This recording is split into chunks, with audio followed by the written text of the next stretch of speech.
Just because they ask nicely, you can decline nicely. It's like they're dogs. They will eat you alive if you let them. Hi, girls. Welcome back. As you can tell by the title of the video, we're going to talk about why being mean and strict is really not, it's not really such a bad thing. Because I know people used to tell me all the time, you so mean, or like you don't mess with nobody. Like, not saying like you don't mess with nobody, like you don't pick at nobody. Basically saying like, oh, you don't F with them or something like that. Or you don't F with people. But I can say, let me clarify, being mean or, well, being strict, it's not necessarily being rude or nasty towards people. It's really just, having boundaries and being kind of stern with your boundaries. People tend to feel like that is mean. That's why the title, but you're really not a mean person. You just have boundaries. You speak up for yourself. Sometimes you might even speak up for other people. Like if you see something going on that's not supposed to be going on, and it's somebody helpless or something, like say for instance bullying or something, you speak up about it. But this ain't got nothing to do with, that's kind of going way off the topic. I'm just talking about concerning self right now. So when I say be mean and strict, literally be mean and strict. Just hold your boundaries. People gonna think that's you being mean, but it is what it is. Don't be rude and nasty and just what word am I looking for? I would say catty. I don't know. Catty is one of the words I'm looking for, but it's not the word I'm looking for. So we just gonna go on to the next thing. Y'all know I be having notes and stuff, but today I typed it. But yeah, I'm not trying to promote being cruel to somebody, because no, we're not gonna do that. We don't do that. Not over here. We're not mean girls. Be mean, but we're not mean girls. We have boundaries. That's it. So I'm basically just encouraging you to have self-respect. A lot of people uh they think you're mean when you have self-respect, when you have boundaries, when you have discipline. And let's not get into when you have high standards. They really do think you're mean, and that's okay, because people will be able to tell the difference from you just being a boss girl that don't play no games, and then from someone who really is like mean and kind of like rude. So when you hear that, don't be scared. Don't let it deter you, because that's what I mean.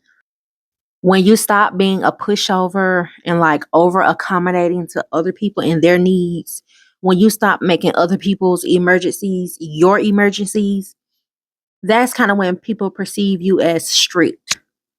So that is, if that's strict, then I love it. When you're strict, it's like you got to have high standards. Your high standards make you strict.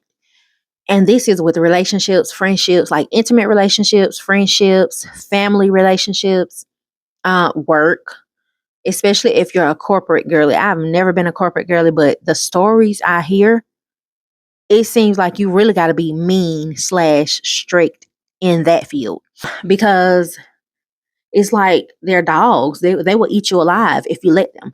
So say for instance, you're at work and you get off at 5:30 and your boss comes with an assignment for you to do at 5:15, and the assignment is going to take an hour. Do you sit there and do that assignment, or do you let them know, hey, I'll be happy to get on that first thing in the morning, but right now I'm going to finish what I'm doing. I'm going to close up and then I'll be going home. I'll be clocking out at 5:30 because that is when my shift ends. A lot of y'all would sit there and do that assignment. Y'all would complete that task instead of having boundaries, being stern, appreciating your time. That's why it's like being strict is like a self-preservation tactic. And we as humans, we're always evolving, and that's a part of that. You've got to preserve yourself to stay alive and to keep living. What do I mean keep living? Duh, keep living if you're gonna stay alive. But yeah, so that is what having boundaries is all about. Definitely have them in a workplace or professional settings, because people will run over you the moment you let them know that they can run over you. Say for instance, let's talk about like family relationships. Another way to set boundaries to kind of be strict is like, if you don't allow shoes on in your home, and your family comes over, they know you don't allow shoes, so they either need to have on socks or they need to take their shoes off at the door. Now, somebody from your family gonna try to say, girl, I ain't about to do all that just to come in here. Okay, well, you can sit outside on the porch and everybody else is gonna come in if they want to. At first, they're gonna try to make you feel bad, like, dang, that's not nice. That's not nice. Okay, well, we're not trying to be nice. I'm just trying to let you know what goes on over here. And you can follow those rules or you don't have to come in. I'm not even saying you have to leave, but you can't come in. You're gonna feel very bad for doing that. But I bet you next time that person is either gonna have on some socks or they're gonna take them shoes off at the door. They might even go to the car and get a pair of socks or take their shoes off and just come on in. It might be like, all right, I guess I'll take them off. You see? Set those boundaries and don't let people play with you. Matter of fact, when it's time to come back to your house, that person is gonna be the main one to say, y'all better have on some socks. Cause Ashley, she is not finna let nobody come in her door with shoes on. They're gonna respect your boundaries. So those are just examples for the workplace and for like family, personal relationships. And y'all don't want me to get on these intimate relationships. Oh, honey, we already know. We can look on social media and see what kind of boundaries you need to set with intimate relationships. But if you want me to, I will definitely make a video. And I would also say, like, being nice isn't always a good thing. Like, it can really lead to resentment, especially in intimate and family relationships. It can lead to resentment. It can lead to you being burnt out, overworked. The list goes on. Like, I remember when I not first started doing hair. I had been doing it for a little while, but I was still young and I really wanted to accommodate everybody that came. Let me tell you how. I was doing braids and the girl asked, well, I only have this much. Can you work with me on that? I worked with her. Tell me why she gets here. First of all, I let her come, although she didn't have all the money. She was like $5 or $10 short, which money is money. So I need all my coins. Anyways, she came late. She came late. You getting a discount and you showing up late? You even asked me for the discount. I didn't even offer it to you. You asked me for the discount. You showing up late. You didn't bring the right amount of hair I told you to bring. So it's like, you see how once you accommodate, you're trying to be nice. You accommodate them with one thing, you have to keep doing it. Like, they'll take as much as they can take from you. And it's like, at this point, no. So it's best to set those boundaries and be strict up front, especially for my service providers. Sorry, unless you got like some clients that have been with you for a long time and y'all kind of like family now, like they know not to play with you. But if they kind of slip up, you let it slide because them your people and you mess with your people. But the new clients that's just coming to chair hop and they probably won't be coming back, but they want a discount and then they want you to provide these and they coming late and they got to keep getting up to go do this and that. No, set your boundaries. You know who your people are. So you know who you can let slide with a thing or two because they're not going to take advantage of you. But that's why it's good to be strict, especially if you have a business, you're a service provider, or just in general in your life. I don't care what nobody say. Be strict, be mean as heck if you have to. Like, be mean so people won't play with you. They know not to play with you. They're going to have to find somebody else for that. It's like you really have to be mean to protect your peace. And that's okay because you feel bad when you first start being strict with people. And you might think like, okay, my karma gonna come. I'm doing something bad. I might get karma for this. No, this is what you're supposed to do. You get a reward from whatever your higher power, whatever you believe in, you will get a reward for taking care of yourself because you're not going to get any help if you're not helping yourself. If you keep letting people run over you, don't keep praying and asking for help when you're not even trying to help yourself. You're letting people do this to you. You've got to make the first step in order for anybody else to help you. And I say this because you need to protect your peace, your energy. Don't just be giving out your energy to anybody. Don't protect your peace at all costs. Some people think cutting people off or walking away or just saying no is a bad thing and it's just going to feel bad all the time, but it's definitely not. It's sometimes like once you know you're not doing anything wrong and you just protecting yourself, you can help, but you're not going to just go all out your way. Once you realize that you're doing this for a higher purpose, you're going to be good. Nothing is going to bother you anymore because you know that you're protecting yourself. You're not being nasty or hostile, but you're just doing what's best for you. It's not gonna worry you as much as when you're a newly person trying to stop people pleasing. But at all costs, you've got to protect your energy, your space, and just your mindset, your peace. I would say I've never been a people pleaser, but I did used to avoid conflict a lot. And I don't know, I think that has something to do with like your childhood. If you I don't know, but I did used to avoid conflict a lot. It's kind of like some children are in a little shell where they don't like conflict, and some children are crazy and crazier than all outdoors. That's me and my sister. You know how you got one that's completely the complete opposite of the other, like that. So, yeah. And basically, when you grow up, you learn how to be the opposite of what you were growing up. So, once you get older, you learn how to be calm if you were crazy. And once you get older, if you were in a shell, you learn how to like pop out of that shell. So, it's nothing bad, really. It's just that's what you were. So, like someone that was wild and all out of their shell, they can be making a YouTube channel about how to, calm down and be in their shell. You just never know. And let me say the emotional side of being strict is you might feel guilty or you might feel like people are even judging you. But to combat that, like to get over that and get through those feelings, those moments, really let time do it. Cause I've had people tell me, I see why you don't, I see why I see why. And that's the best reward when you ain't did nothing wrong.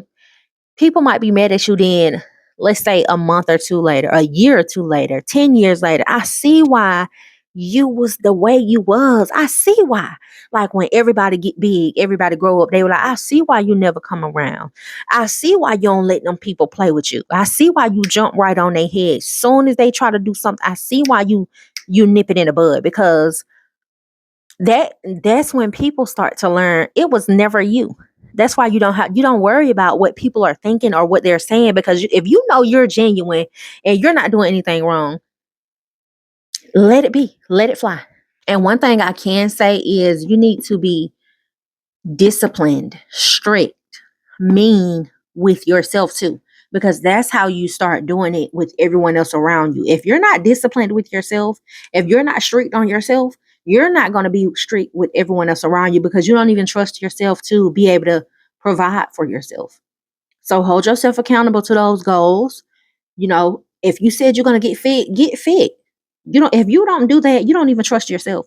And one thing I believe for ladies, for us women, you should always tap into your looks. Like me, I'm just now getting back into that side of me. And baby, I just know I'm about to be, I'm not even going to speak on it. But like I said, hold yourself accountable and be strict with yourself. So everything else can flow. You wouldn't even need to look at a video like this if you held yourself accountable. If you were strict with yourself. Because everything else would come naturally. But I'm glad you are here and I thank you for your time. So let me offer you a few tools to just help you stay strict and sharp, just stay rooted in your peace and in your new mindset as we move along. First, you got to shift your mindset. You just got to know I don't owe anyone access to me just because they want it. Just because they ask nicely, you can decline nicely. Having boundaries isn't mean it's necessary. I'll say affirmations would really help you during this time. Now, I can say when I first started doing affirmations, it just felt so unnatural to me. I guess it's because I was trying to go off scripted affirmations that I would find on Pinterest or on social media. But like, so everything can be an affirmation. Like I can say something like, I don't have to pick up the phone just because they calling me. I could be talking to myself. I don't have to pick up the phone just because they calling me. I don't have to answer right now. I can call them back when I feel like it. Or I can shoot them a text and let them know I'm not in the mood to talk right now. But if it's an emergency, just, let me know. Like anything can be an affirmation. So just start doing affirmations to yourself. Or it can be, um, I really don't have to, like, let me see, what you can say something like, I'm going to do what's best for me right now without being guilty because this is my life and I get to choose how I live it. Simple stuff. Like, I don't have to be there for everyone all the time. This is my life and I can take some time to myself. It's really simple stuff. It depends on what your situation is. Now, I can say before you say yes to something, because this is one of the main areas that people have a hard time creating boundaries with, saying yes to stuff and they know they do not want to say yes to it. So before you agree to do something, just ask yourself, like, does this really align with me right now? Do I really feel like I would enjoy doing this? Am I saying yes just off the fly because I don't have anything else to say or I can't think of another response right now? Or is it going to feel awkward if I say no? Am I going to feel guilty or weird or feel like they're going to be mad at me because I'm saying no? Like, just ask yourself, is this something that I would truly want to do right now? Like at this moment in my life and with everything I have going on, is this something that I can take on? If the answer is no, then politely decline. Also, will this burn me out if I do this? Will I get burnt out? Or just think, like, is this something that I'm going to resent later on? Am I going to regret saying yes to this? So if you get home and you feel like you're going to be like, dang, I should have said no, or dang, I shouldn't have answered so quick, just say no, or ask them, let me think about it and I'm going to get back to you. Is that okay? I mean, they can only say, yeah, that's fine. And if we're being honest, people respect you way more when you speak up for yourself. They know when you say yes, but you really want to say no. People know that. And sometimes they'll ask you, knowing you don't want to do it, but they know you're not going to tell them no. So, hey. And to be honest, you really don't have to explain yourself every time you're saying no. You can just say, well, that doesn't really work for me right now. But if something else comes up, I'll let you know. Or you can just say, that doesn't really work for me right now, but thank you for the offer. Or that doesn't really work for me right now. Period. If you want to be a little more courteous, you can say, that really doesn't work for me right now, but I thank you for the offer. And no is also a complete sentence, but I know some of y'all are not there yet, and that's okay. We're here to learn. So to close out this video, people might not like your strict boundaries, but the ones who respect you, they'll adjust. They'll be proud of you. They might even tell you, I'm so proud of you because you used to da da da da da. But I'm so proud of the person you've become now. You've grown so much. And then the people who don't respect your boundaries, they might be mad at you. They might be over there sitting in the corner back there with that ring light. They might be sitting back there just looking at you, mugging you. They weren't meant to be around you anyway. They haters. So 2 for 2, win-win situation. And I thank you for staying this long. This is like a 20-minute long video. I thank you so much for giving me 20 minutes of your life. Like, you literally could have been doing anything else. I hope you were doing something else. I hope you was taking notes, or I hope you was eating, having you a snack or something, or having you a little drink, some tea or something. But thank you for watching. And as always, I'm going to see you in the next video. I know I'm not going to have to tell you subscribe because you already subscribed, right? Exactly. We're not going to do that over here. And I'm going to see you in the next video. Bye.